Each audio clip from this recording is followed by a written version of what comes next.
Thank you for staying with us on Sunday Live. Now, before Jeff Koinange proceeds with his interview with Moses Kuria, I ask you this question. What's the first thing you think about when it comes to South Sudan? War, famine, poverty. Did you know that South Sudan hosts the largest migration of land mammals on Earth? And for the most part, it is completely unexplored. Jeff Koinange visited this marvel of a land and brings us this fascinating feature that will demystify many people's views of South Sudan. This place that is nowhere on Earth. It's immense, it's incredible. We woke up at the crack of dawn and have made our way here to Juba's local airport. We're gonna jump on a chopper because we've heard that there's a national park deep in the heart of South Sudan that's several times larger than the Masai Mara and the Serengeti combined. We're going to find out for ourselves because there's a migration of animals that will boggle the mind. Our guide today is the country's Minister for Wildlife, Conservation and Tourism, Dine Jock Chagor. Mr. Minister, good to see you. See you. Hey, man. Thank you so much. I've heard about this park. Oh, yeah. It's going to be a good ride. Absolutely. It's going to be impressive. Absolutely. We Can't wait to have you on board. We need to tell the story. Can't wait to have you see it. Thank you. We take off. And it doesn't take long until we're in the middle of one of nature's most spectacular scenes. A scene that can only be described as breathtaking. It is migration season from May to September, where nearly 6 million antelopes travel between Boma and Bandingilo National Parks, 4 times larger than the Masai Mara and Serengeti migration. Yet, almost no one knows anything about it. The herds move across an area the size of the United Kingdom, following rains and ancient routes that have existed for thousands of years. For decades, war made the place lost to science. Today, it is untouched, with no fences nor tourism. Just wildlife, wetlands, and communities that have lived alongside it forever. Boma Bandingilo arrives in view from the helicopter. Now, I have been to the Masai Mara many times, and even then, I am awed.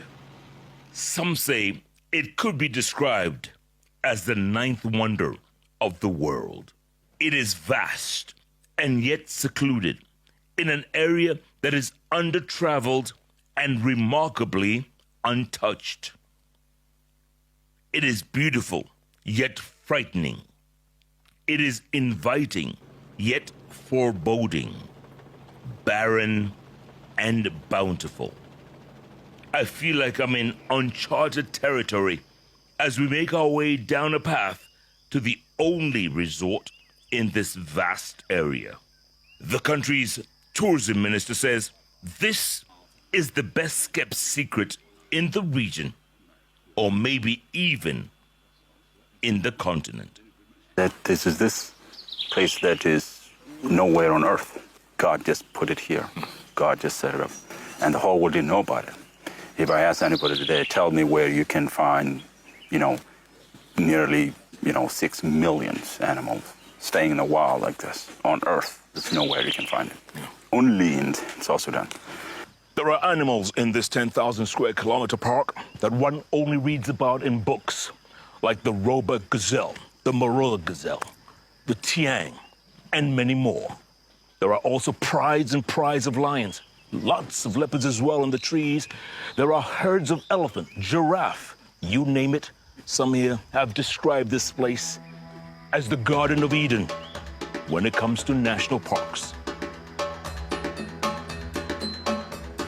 Jan, this is one of your typical tents, huh? Yes, and we've got the... Jan Fourie is the owner of the only tented camp here.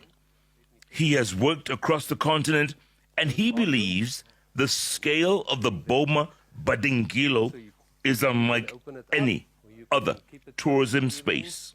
Yeah, I've been around to a few countries in Africa, and I think I still struggle to find the right way to describe it. The animal kingdom is unhindered, and the scope allows the migration to flow unimpeded. To see that mass of wildlife moving from north to south or south to north, it's spectacular. It's really something. It is as rustic as this country, raw, wild, unexplored. By quite a few million, it's an enormous mass of wildlife that move. It isn't just a wildlife wonder. It is arguably the country's best kept secret. You know, you almost caught between two things. You wanted to get out, but you almost want to keep it for yourself. It's probably one of the most precious hidden gems of this continent, and not, if not the whole world. It's spectacular. Between May and June, up to 1.3 million babies are born in just a few weeks, turning these grasslands of Boma into a sea of life. Boma is more known for white-eared kob, which is by far the biggest numbers. There's also the Mongala gazelle. We've got Boho rietbuck, and then Tiang. Boma doesn't have that large numbers of Tiang. You find them more on the Badingalo side, moving north and south out of Badingalo. And then we've got some spectacular sedentary species. We've got eland. We have small groups of gazelle still present in the landscape. And yeah, one of our probably most beautiful stories is the fact that the elephants are starting to move back, and their numbers are stabilizing, if not increasing. Good predators. I've been kept awake for the last 2 nights by the lions, so that's quite spectacular as well. There is a saying, if you build it, they will come. This place is most definitely a field of dreams. And if done correctly, tourists will come in droves. We're calling people to come now, to have the first look of this. And we're getting people coming in, yeah. Well, our plan for the park is that we want to modernize it. We want to make sure that it is open for the rest of the world. And on top of that, we want to keep it as natural as it can be. Unlocking natural capital funds is key to the country. The biodiversity, the carbon capture, and the animals. All the animals. We don't want to create, massive building within the park that will drive away the animal. We want to keep this because this is the only place where you can find this on Earth. And for it to thrive, for it to continue, we want to keep this animal, we want to keep it as it can be, as natural as it be. But of course, we want to put small lodge around for tourists to come and see around. We also want to build, dirt roads within the park so that people can drive through and see this massive view. So those are things we want to do, but mainly we want to keep in mind that it has to be natural as it can be. The country is focused on attracting that investment while getting jobs for locals. Comparable to a normal national park, what we have, we've got a fence and we've got people on the one side and animals on the one side. This is really the land of people. You've got pastoralists, you've got people that live off the land, you've got people that live off all the natural resources. And this is really a people-driven conservation project. If the people don't do the conservation, it will never work. And for me, that's the beauty also.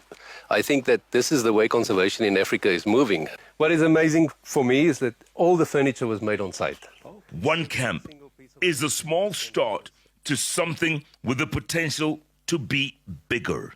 We would like more people to come, and I'm sure that once this word goes out, people will come here. It is an incredible place, but we need to manage it carefully. Well, this place is open right now, right? Tourists can come to Juba and they can book a flight. They can come here and have the view of all of this. It is wild, yet unexploited. It is simply majestic. Just imagine for a moment 6 million land mammals making their way across thousands of square kilometers. You could imagine you are ahead of the curve before the crowds arrive. There is a moment to feel a part of nature. Jeff Koinange, Boma National Park, deep inside South Sudan. Verdant